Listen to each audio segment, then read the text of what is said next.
The Korean movie Architecture 101, released in 2012, is a blueprint for lost love. Directed by Lee Yong-ju, Architecture 101 is a poignant romantic drama that became a cultural sensation in South Korea.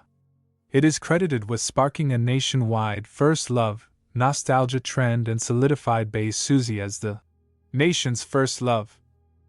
The film unfolds across two parallel timelines, weaving together the past and the present through the metaphor of building a house.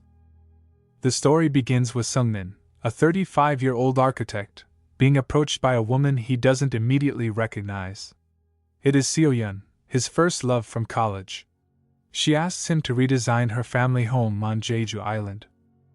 Though hesitant and guarded, Sungmin eventually takes the job, and as they work on the blueprints, the memories of their youth resurface.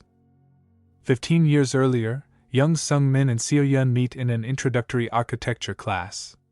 Sungmin is a shy, awkward student from a humble background, while Seo-yeon is a confident music major.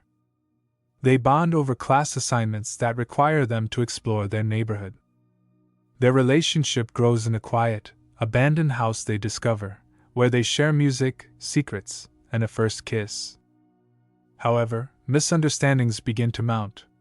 Sungmin feels inferior due to his financial status and misinterprets Seo-yeon's relationship with a wealthy upperclassman.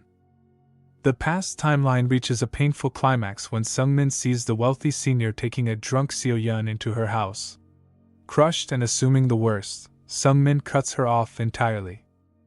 When Seo-yeon later tries to find him, he coldly tells her to get out of my life, leaving his confession, a carefully crafted model of the house she wanted, in the trash. Back in the present, the tension between the two remains. Seo-yeon is going through a divorce and dealing with her father's failing health. Sungmin is engaged to be married and planning to move to the US. As the house on Jeju is completed, they finally confront the what-ifs of their youth.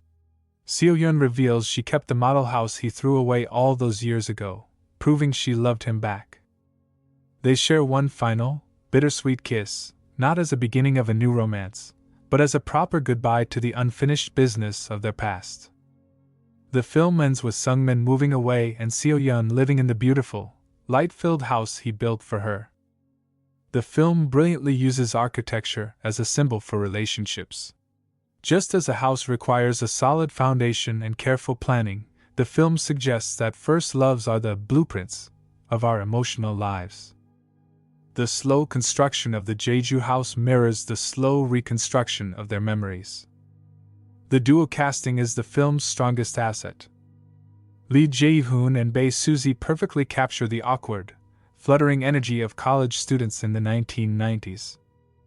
Tae-woong and Han Ji-eun bring a weary, realistic weight to the adult versions of the characters. Jo Young-suk provides iconic comedic relief as Nabduk, Sungmin's best friend, whose hilarious advice on how to kiss became a viral sensation. The 90s setting is rendered with great affection. Pagers, CD players, and the classic song, Study Abroad, by Exhibition create a powerful sense of time and place. The cinematography is bright and airy for the past, contrasted with the more structured, somber tones of the present. Architecture 101 is not a typical fairy tale romance. It is a realistic, sometimes painful look at how pride and lack of communication can derail a relationship. It resonates because it doesn't offer a forced, happily ever after, but rather a sense of closure. The movie suggests that while you can't live in the past, you can build something beautiful on top of the memories it left behind.